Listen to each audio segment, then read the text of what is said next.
जय श्री कृष्णा, राधे राधे। आप सभी का दिन शुभ और मंगलमय हो और कान्हा जी आप सभी की मनोकामनाएं पूर्ण करें। आज सुनिए कार्तिक मास महात्म्य का अंतिम अध्याय, अध्याय 31।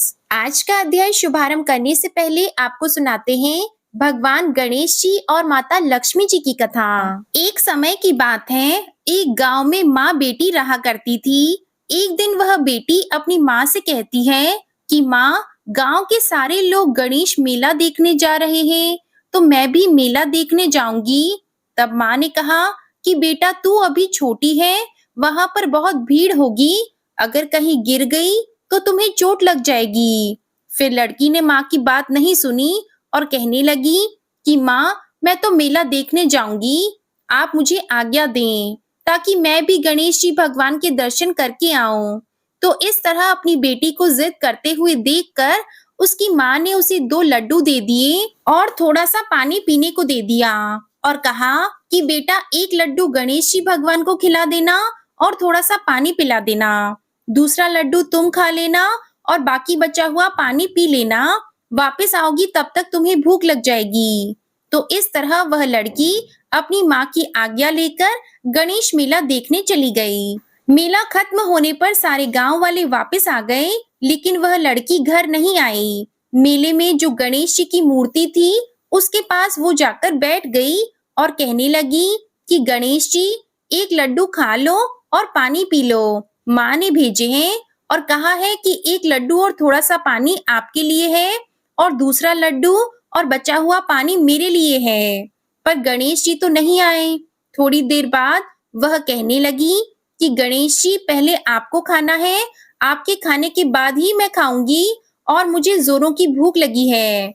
इस तरह कहती हुई बार बार गणेश जी से वो प्रार्थना करने लगी। कहते कहते सारी रात बीत गई। गणेश जी सोचने लगे कि अगर मैंने एक लड्डू नहीं खाया और पानी नहीं पिया तो यह भूखी ही यहीं पर बैठी रहेगी और घर नहीं जाएगी। यह सोचकर गणेश जी एक लड़के का वेश बनाकर वहां पर आए और कहने लगे कि लाओ मेरा लड्डू और थोड़ा सा पानी। तो उसने कहा, मैं कैसे मान लूं कि तुम गणेश जी भगवान हो। तो गणेश जी भगवान उसके भोलेपन से बहुत ही खुश हुए और अपने असली रूप में आ गए। यह देखकर वह लड़की बहुत ही खुश हुई और भगवान को प्रणाम करके उसने लड्डू और पानी का भोग लगा दिया। तो भगवान ने लड्डू खाया और पानी पीकर उस लड़की से कहा कि बेटा मैं तेरी सच्ची भक्ति से बहुत प्रसन्न हूँ, मांगो तुम क्या मांगती हो।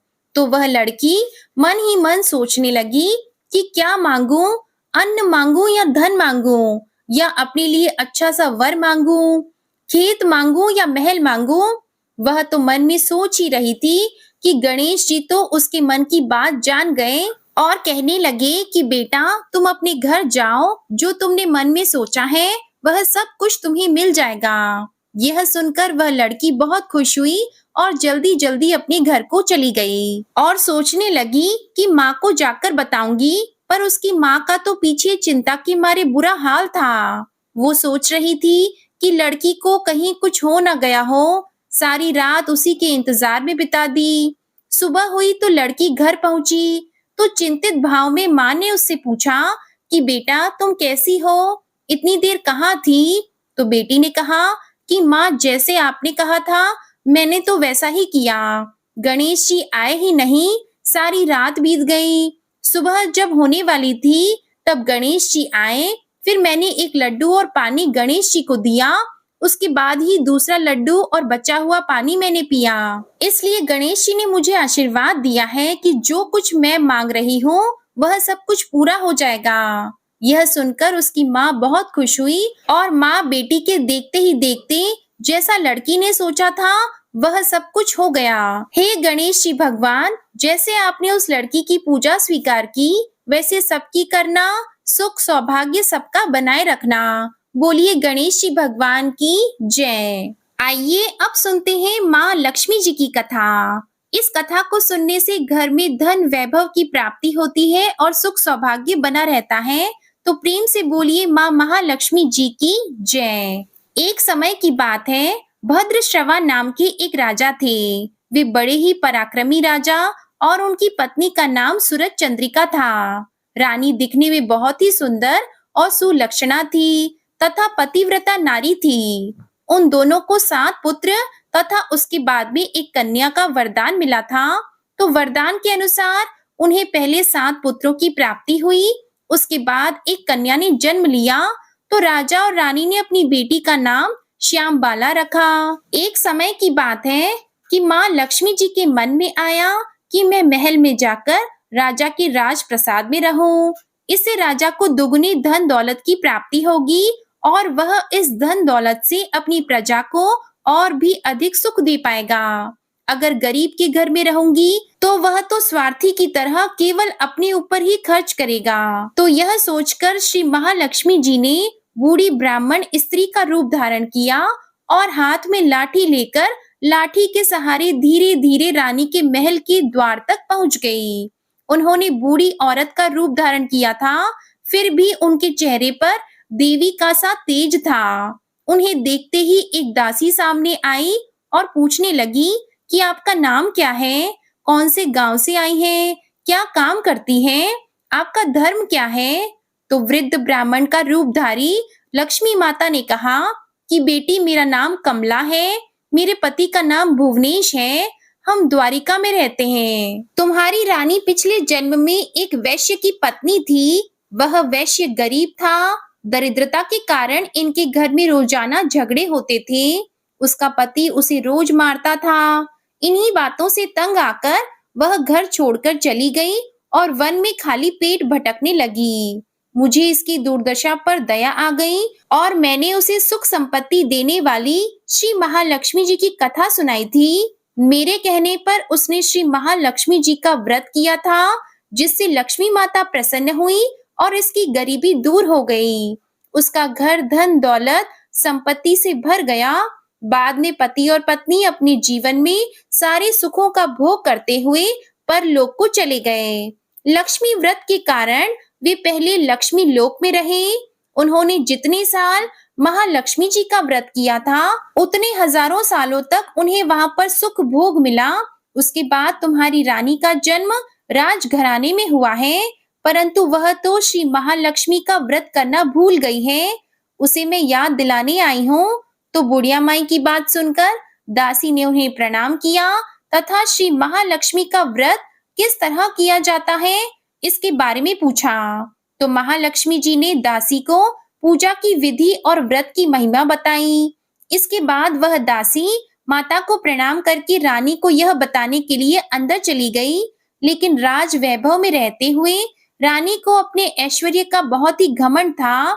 संपत्ति तथा अधिकार की वजह से वह उन्मत्त हो गई थी। दासी द्वारा बताई गई बुढ़िया की बातें सुनकर वह आग बबूला हो गई और भागकर राजद्वार पर आई और बुढ़िया के रूप में आई श्री महालक्ष्मी जी पर क्रोध के मारे न जाने कौन कौन से शब्द कहने लगी। रानी को पता नहीं था कि बुढ़िया के रूप में माँ महालक्ष्मी स्वयं आई हैं। रानी की इस तरह से रूखे बर्ताव को देखकर और अपने अनादर को देखकर माता ने वहां ठहरना उचित नहीं समझा।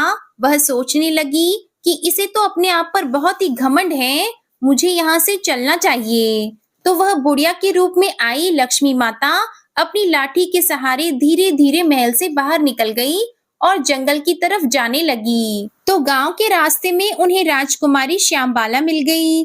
तो श्यामबाला ने बूढ़ी औरत को देखते ही कहा कि माँ जी राम राम, आपको पहले कभी नहीं देखा, कहाँ से आई हो और कहाँ जा रही हो।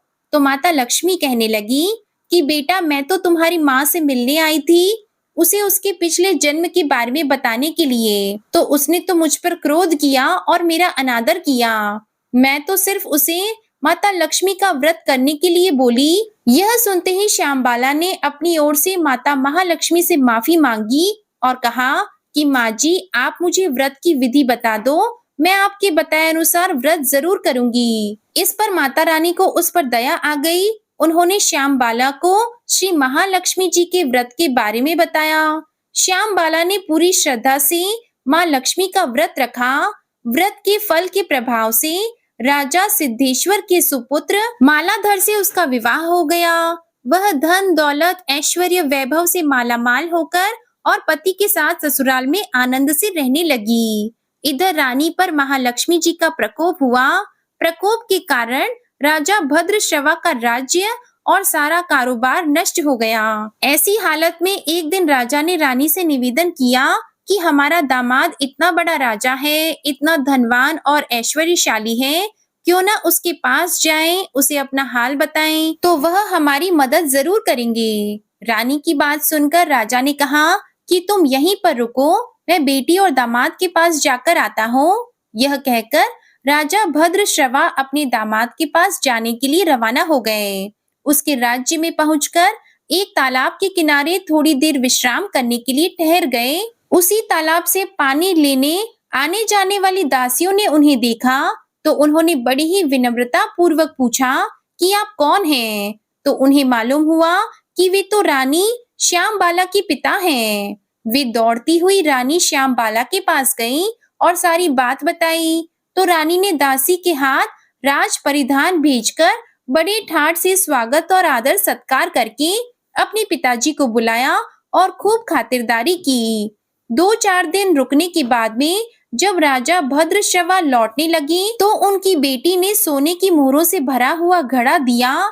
जब राजा भद्रश्रवा घर लौट आए तो उन्हें देखकर रानी सूरज चंद्रिका बहुत ही खुश हुई कि फटे पुराने कपड़े पहनकर गए थे और राजा के परिधान में वापस आए हैं, तो बेटी ने खूब सारा धन दिया होगा। फिर राजा ने वह घड़ा अपनी पत्नी सूरज चंद्रिका को दे दिया। जैसे ही उसने घड़े को खोला तो वह कहने लगी कि हाय राम, हे भगवान, इस घड़े में तो कोयले भरे हुए हैं, पर यह तो सब महालक्ष्मी जी के प्रकोप से हुआ था। रानी को बहुत गुस्सा आया। वह सोचने लगी कि मेरी बेटी को धन का घमंड हो गया है और उसने हमारा अपमान किया है। इस बार वह स्वयं अपनी कन्या के पास गई। उस दिन श्यामबाला ने माँ लक्ष्मी का व्रत रखा था। अपनी माँ को आया देखकर वह बहुत खुश हुई और अपनी माँ से भी महालक्ष्मी का व्रत करवाया। व्रत और पूजा पाठ करने के बाद में रानी अपने घर आ गई। व्रत रखने से रानी को बड़ा ही सुकून महसूस हुआ। रानी भी नियम से लक्ष्मी माता के व्रत को रखने लगी। तो महालक्ष्मी के व्रत को रखने से उसे फिर से राजपाट, धन, दौलत, ऐश्वर्य प्राप्त हुआ। वह सुख, शांति और आनंद में जीवन बिताने लगी। कुछ दिनों के बाद में राजकन्या श्यामबाला अपने पिता के घर आई तो उसे घर आया देखकर सूरज चंद्रिका को पुरानी बातें याद आ गई। वह सोचने लगी कि बेटी तो जरूर है, पर इसने अपने पिताजी को कोयले से भरा हुआ घड़ा दिया था, बुरे वक्त में हमारे काम नहीं आई। आज भगवान की कृपा से मेरे तो खूब धन धान्य है। इस तरह पुरानी बातों को याद करती हुई सूरज चंद्रिका ने अपनी बेटी के घर आने पर कोई खुशी जाहिर नहीं की। श्यामबाला को अपने पिता के घर पर कोई मान सम्मान भी नहीं मिला, बल्कि उसका अनादर हुआ। उसने इस बात का बुरा नहीं माना। वह कुछ दिन मायके में रही और फिर ससुराल के लिए जाने लगी। तो उसकी माँ ने उसे कुछ नहीं दिया। उसने वहां से थोड़ा सा नमक लिया और अपने पल्ले में बांध लिया और वह अपने ससुराल को लौट आई। श्यामबाला को आया देखकर उसके पति ने पूछा कि श्यामबाला, मायके जाकर आई हो, क्या लेकर आई? तो उसने जवाब दिया कि मैं तो वहां का सार लाई हूँ। तो पति ने पूछा कि इसका मतलब क्या है? तो श्यामबाला ने कहा कि थोड़ा धीरज रखो, सब कुछ मालूम हो जाएगा। उस दिन श्यामबाला ने सारा भोजन बनाया तो उसमें नमक नहीं डाला और अपने पति को भोजन परोस दिया। पति ने जब भोजन चखा तो सारा खाना बिना नमक की था, उसमें कोई भी स्वाद नहीं था। तो उसने श्यामबाला से कहा कि आज तुमने ऐसा कैसा भोजन बनाया, इसमें तो कोई भी स्वाद नहीं है। तो अपने पति की बात सुनकर श्यामबाला ने अपनी चुनरी के पल्ले की लगाई हुई गांठ खोलकर उसमें से नमक डाल दिया, जिससे सारा भोजन स्वादिष्ट हो गया। अब उसके पति ने कहा कि भोजन अब स्वादिष्ट हो गया है, आपने बिना नमक के भोजन क्यों बनाया था? तो श्यामबाला बोली कि स्वामी, यही है मायके से लाया हुआ सार। श्यामबाला के इतना कहते ही उसके पति को सारी बात समझ में आ गई। फिर दोनों हंसने लगे और साथ साथ भोजन करने लगे। हे लक्ष्मी माता, जैसे आपने श्यामबाला को धन धान्य दिया, वैसा हमें भी देना। सुख सौभाग्य का वास करना, अन्न धन के भंडार भरना। जो भी आपकी इस कथा को सुने या सुनाए, उसकी सभी मनोकामनाएं पूरी करना। बोलिए माँ लक्ष्मी जी की जय। अब सुनिए कार्तिक पूर्णिमा को सुनी जाने वाली चिड़ा और चिड़ी की कथा। एक बार की बात है, 4 चिड़िया थी। वह चारों ही कार्तिक का स्नान करती थी। पूर्णिमा के दिन उन्होंने सोचा कि चलो खिचड़ी बनाते हैं। सभी ने मिलकर घी, चावल और दाल का जुगाड़ किया और खिचड़ी बनाई। सबने सोचा कि चलो पहले स्नान करके आते हैं, फिर खिचड़ी खाएंगे। पहले एक चिड़िया गई, स्नान करके आ गई, बाकी नहीं आई। अब जो पहली चिड़िया आई, उसे बहुत ही जोर से भूख लगी थी, तो उसने खिचड़ी की भाप खा ली। थोड़ी देर के बाद दूसरी चिड़िया आई, तो उसे भी बड़ी जोर की भूख लगी थी। उसने खिचड़ी का पानी पी लिया।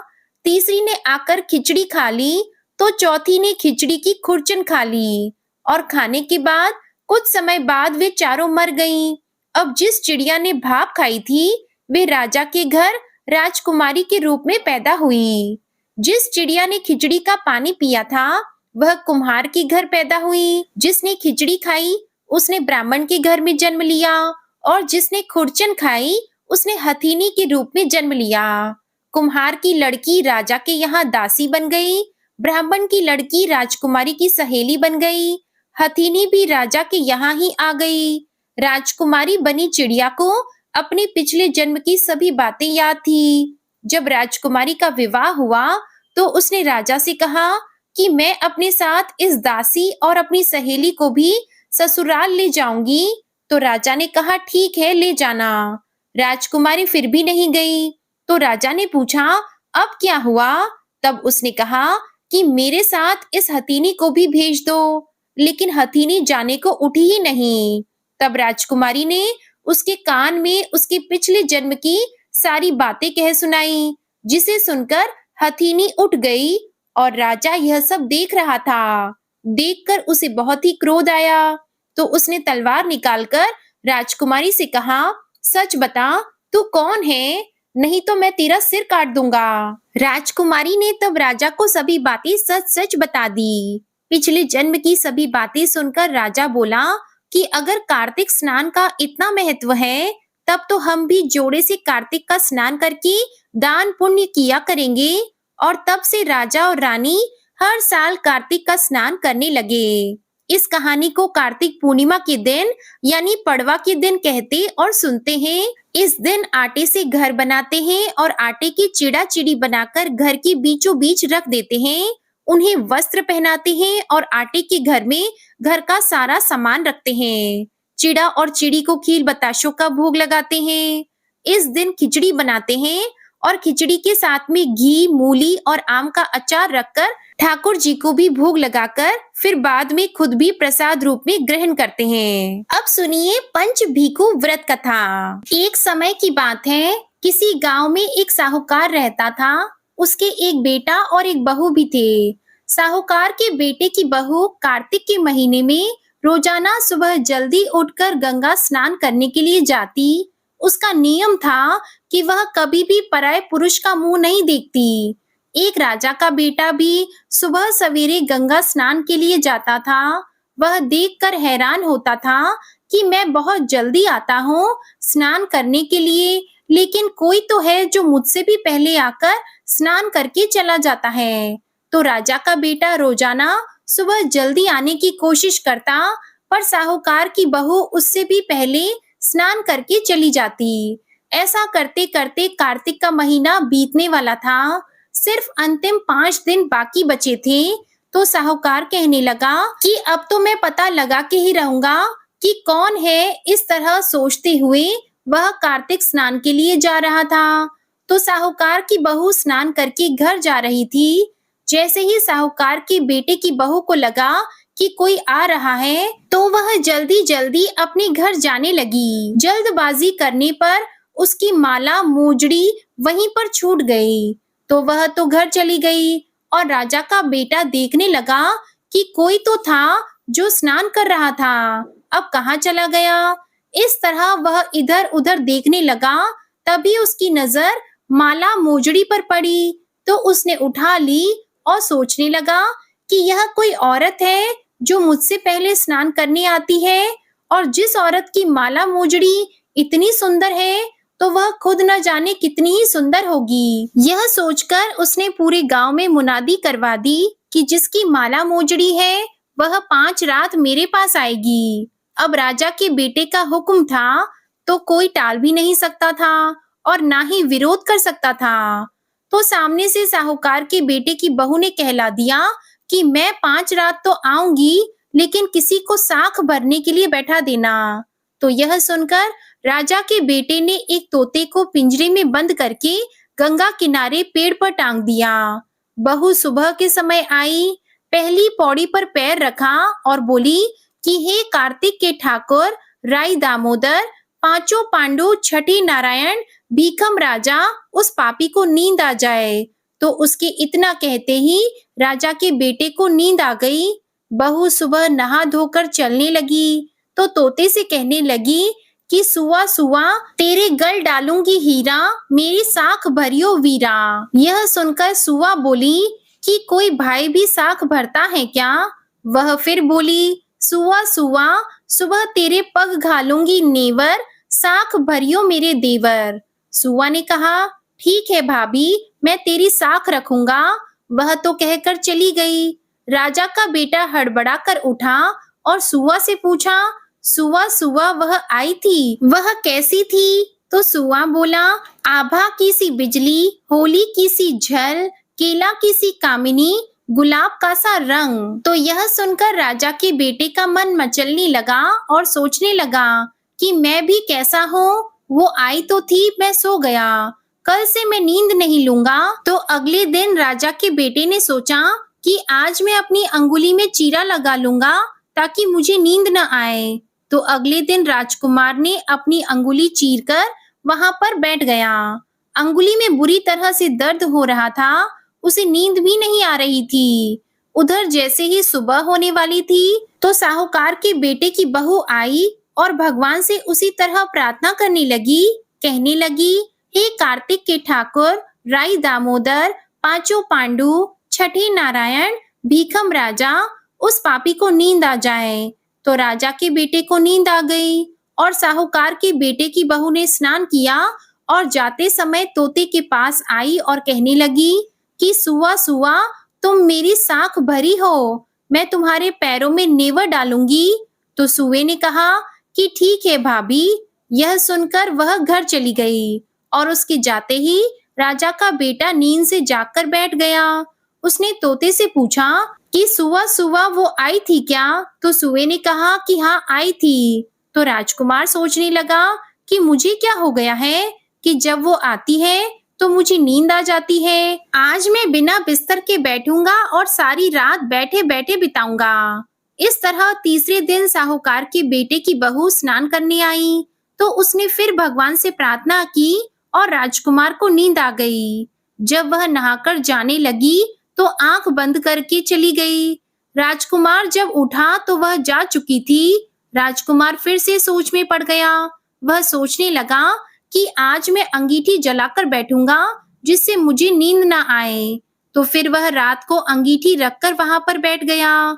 साहूकार की बहू आई और वह भगवान से प्रार्थना करने लगी कि भगवान, आपने 3 रातें तो निकाल दी, अब चौथे दिन भी मेरी रक्षा करना। भगवान ने उसकी बात रख ली और राजकुमार को नींद आ गई और साहूकार की बहू स्नान करके चली गई।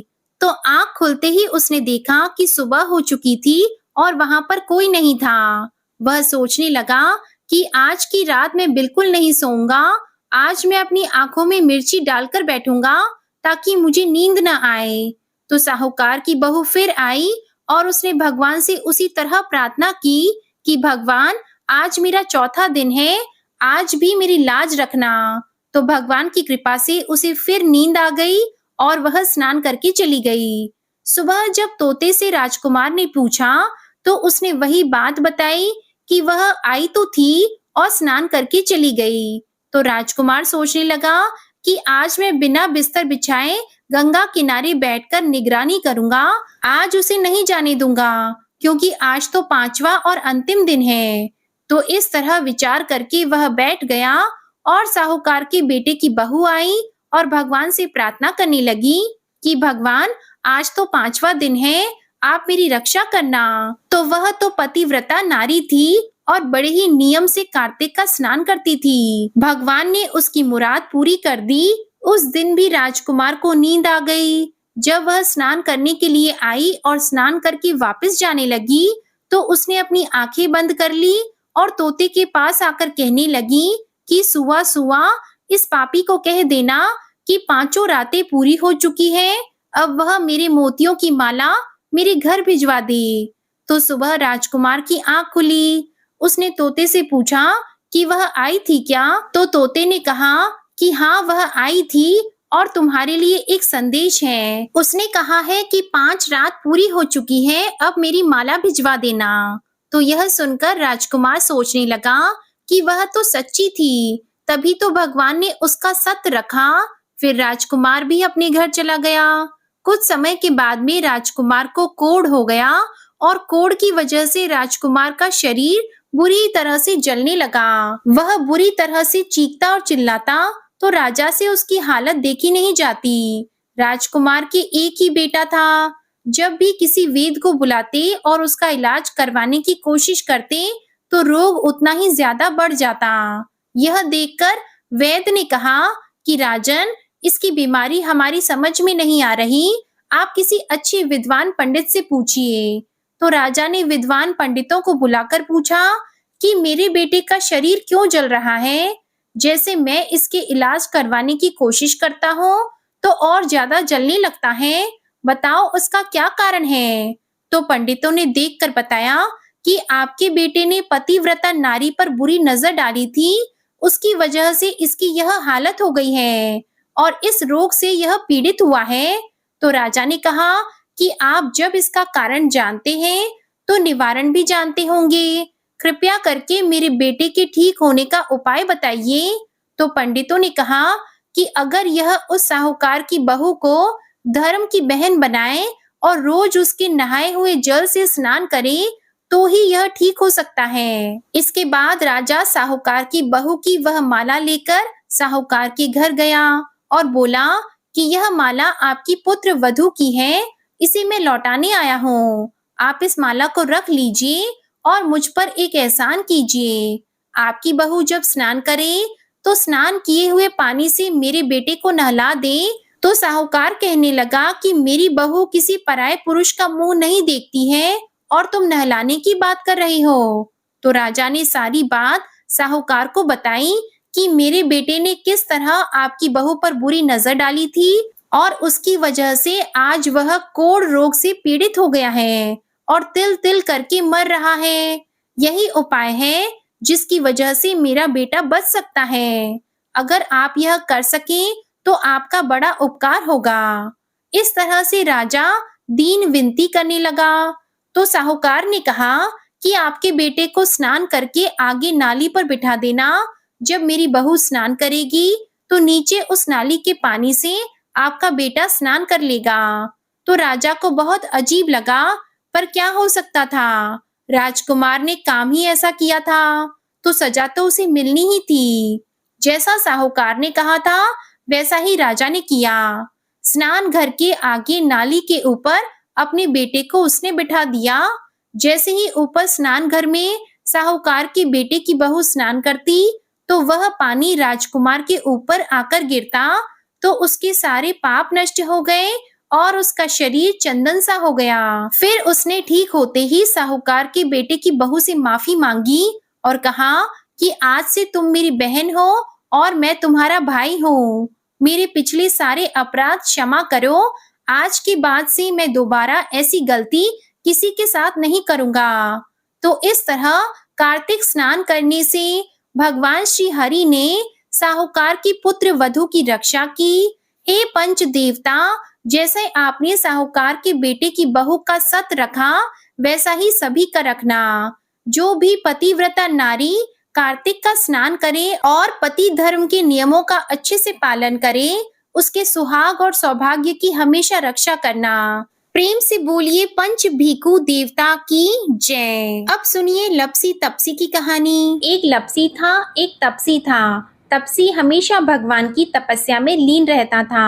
लपसी रोजाना सवा सेर की लापसी बनाकर भगवान को भोग लगाकर भोजन कर लेता था। एक दिन दोनों लड़ने लगे। तपसी बोला, मैं रोज भगवान की तपस्या करता हूँ, इसलिए मैं बड़ा हूँ। लपसी बोला, मैं रोज भगवान को सवा सेर लापसी का भोग लगाता हूँ, इसलिए मैं बड़ा हूँ। नारद जी वहां से गुजर रहे थे।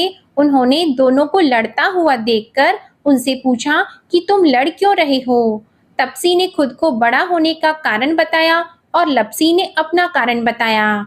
नारद जी बोले, तुम्हारा फैसला मैं करता हूँ। दूसरे दिन लपसी और तपसी नहाकर अपनी रोज की भक्ति करने आए तो नारद जी ने छुपकर 1.25 करोड़ की एक अंगूठी उन दोनों के आगे रख दी। तपसी की नजर जब अंगूठी पर पड़ी तो उसने चुपचाप अंगूठी उठाकर अपने नीचे दबा ली। लपसी की नजर जब अंगूठी पर पड़ी तो उसने ध्यान नहीं दिया और भगवान को भोग लगाकर लापसी खाने लगा। नारद जी सामने आए तो दोनों ने पूछा कि कौन बड़ा है? तो नारद जी ने तपसी से खड़ा होने को कहा। वो खड़ा हुआ तो उसके नीचे दबी अंगूठी दिखाई दी। नारद जी ने तपसी से कहा, तपस्या करने के बाद भी तुम्हारी चोरी करने की आदत नहीं गई है, इसलिए लपसी बड़ा है और तुम्हें तुम्हारी तपस्या का कोई फल भी नहीं मिलेगा। तपसी शर्मिंदा होकर माफी मांगने लगा। उसने नारद जी से पूछा, मुझे मेरी तपस्या का फल कैसे मिलेगा? नारद जी ने कहा, यदि कोई गाय और कुत्ते की रोटी नहीं बनाएगा तो फल तुझे मिलेगा। यदि कोई ब्राह्मण को भोजन करवाकर दक्षिणा नहीं देगा तो वह फल तुझे मिलेगा। यदि कोई साड़ी के साथ ब्लाउज नहीं देगा तो फल तुझे मिलेगा। यदि कोई दिए से दिया जलाएगा तो फल तुझे मिलेगा। यदि कोई सारी कहानी सुने लेकिन तुम्हारी कहानी नहीं सुने तो फल तुझे मिलेगा। उसी दिन से हर व्रत कथा कहानी के साथ लपसी और तपसी की कहानी भी सुनी और कही जाती है। अब सुनिए श्री तुलसी चालीसा। जय जय तुलसी भगवती सत्यवती सुखदानी, नमो नमो हरि प्रेयसी श्री वृंदा गुण खानी। श्री हरि शीश बिरजनी देहो अमर वर अम्ब, जनहित है वृंदावनी अब न करहु विलंब। धन्य धन्य श्री तुलसी माता, महिमा अगम सदा श्रुति गाता। हरि के प्राण हो से तुम प्यारी, हरि ही हेतु कीन हो तप भारी। जब प्रसन्न है दर्शन दीन हो, तब कर जोरी विनय उस कीन हो। हे भगवंत कंत मम होहु, दीन जानी जन छाड़हु छोहु। सुन लक्ष्मी तुलसी की बानी, दीन हो शाप कद पर आनी। उस अयोग्य वर मांगन हारी, हो विटप तुम जड़ तनुधारी। सुनी तुलसी ही शप्यो ते ही ठामा, करहु वास तुहु नीचन धामा। दियो वचन हरि तब तत्काला, सुनहु सुमुखी जनि होहु बिहाला। समय पाई वो द्रौपदी तोरा, पूजी हो आस वचन सत मोरा। तब गोकुल महा गोप सुदामा, तासु भई तुलसी तू बामा। कृष्ण रास लीला की माही, राधे शक्यो प्रेम लखी नाही। दियो शाप तुलसी तत्काला, नर लोकी तुम जन्महु बाला। या गोप वह दानव राजा, शंख चूड़ नामक शेर ताजा। तुलसी भई तासु की नारी, परम सती गुण रूप अगारी। अस द्वे कल्प बीत जब गयऊ, कल्प त्रेत जन्म तब भयहु। वृंदा नाम भयो तुलसी को, असुर जलंधर नाम पति को। करि अति द्वंद अतुल बल धामा, लीन्हा शंकर से संग्रामा। अब निज सैन्य सहित शिव हारे, मरहि न तब हर हरि ही पुकारे। पतिव्रता वृंदा थी नारी, को न सके पति ही संहारी। तब जलंधर ही भेष बनाई, वृंदा ठिग हरि पहुँचियो जाई। शिव हित लहि करी कपट प्रसंगा, कियो सतीत्व धर्म तो ही भंगा।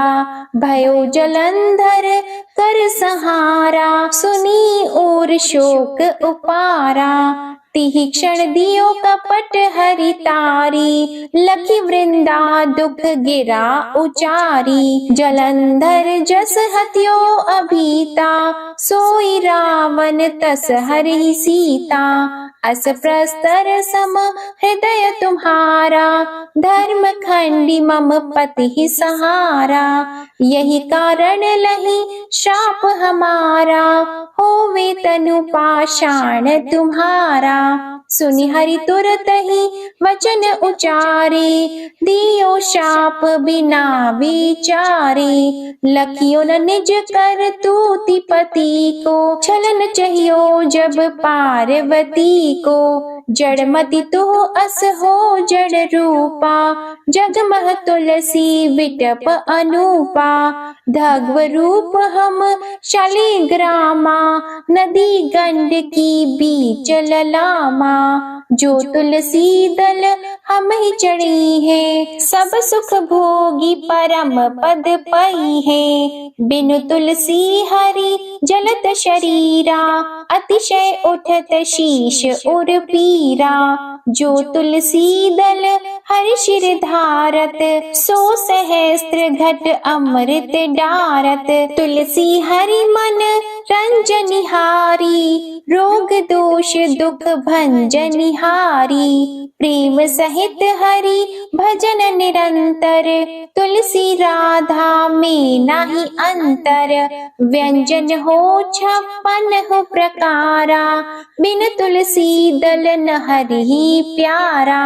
सकल तीर्थ तुलसी तरु छाही, लहत मोक्ति जन संशय नाही। कवि सुंदर एक हरि गुण गावत, तुलसी निकट सहस गुण पावत। बसत निकट दुर्वासा धामा, जो प्रयास ते पूर्व ललामा। पाठ करहि जो नित नर नारी, होहि सुख भाषहि त्रिपुरारी। तुलसी चालीसा पढ़ी तुलसी तरु ग्रह धारी, दीप दान कर पुत्र फल पावहि बंद्यहु नारी। सकल दुख दरिद्र हरिहार, है परम प्रसन्न। आशी धन जन लड़हि ग्रह, बसहि पूर्ण अत्र। लाहि अभिमत फल जगत, मह लाहि पूर्ण सब काम। जे दल अर्पहि तुलसी तहाँ, सहस बसहि हरि राम। तुलसी महिमा नाम लख, तुलसी ही सूत सुख राम। मानस चालीसा रचियो जग, मह तुलसी दास। तुलसी चालीसा समाप्त। प्रेम से बोलिए तुलसी माता की जय। अब आप सुनिए तुलसी माता की आरती। तुलसी महारानी नमो नमो, हरि की पटरानी नमो नमो। तुलसी महारानी नमो नमो, धन तुलसी पूरण तप कीनो। शालिग्राम बनी पटरानी नमो नमो। तुलसी महारानी नमो नमो, हरि की पटरानी नमो नमो। जाकी पात्र मंजरी कोमल, श्रीपति कमल चरण लपटानी नमो नमो। तुलसी महारानी नमो नमो, हरि की पटरानी नमो नमो।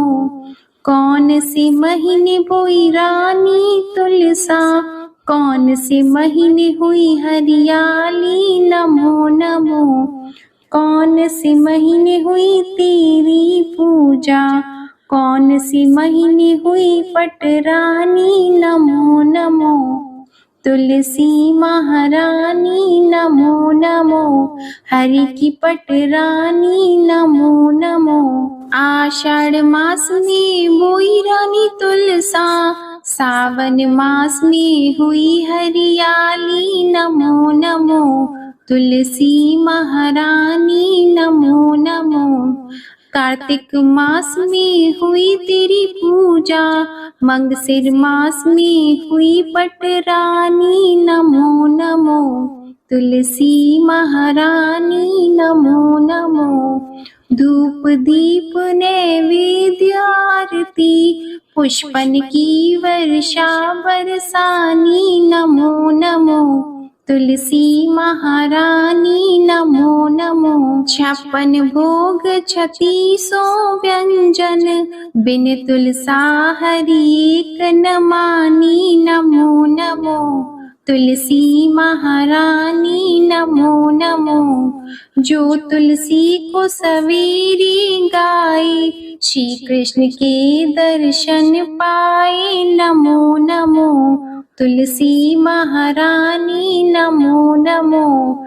जो तुलसी को दोपहर में गाए, खीर खांड का भोग लगाए। नमो नमो तुलसी महारानी, नमो नमो। जो तुलसी को सांझ को गाए, श्री कृष्ण की आरती उतारे। नमो नमो तुलसी महारानी, नमो नमो। जो तुलसी को रात को गाए, श्री कृष्ण के चरण दबाए। नमो नमो तुलसी महारानी, नमो नमो। सभी सखी मैया तेरो यश गावे, भक्ति दान दीजिए महारानी। नमो नमो तुलसी महारानी, नमो नमो। तुलसी महारानी, नमो नमो। हरि की पटरानी, नमो नमो। प्रेम से बोलिए श्री तुलसी माता की जय। भगवान श्री विष्णु जी की जय। शालिग्राम भगवान जी की जय। आप सभी को आज की कथा और वीडियो में आनंद आया हो तो वीडियो को लाइक जरूर कीजिएगा। कमेंट में भगवान विष्णु जी, माता तुलसी जी और भगवान शालिग्राम जी की जय जरूर लिखिएगा और चैनल को भी सब्सक्राइब करिएगा। इसी के साथ आज आप हमारे चैनल पर कार्तिक पूर्णिमा की व्रत कथा और श्री सत्यनारायण भगवान की व्रत कथा भी जरूर सुनिएगा। जय श्री राधे कृष्णा।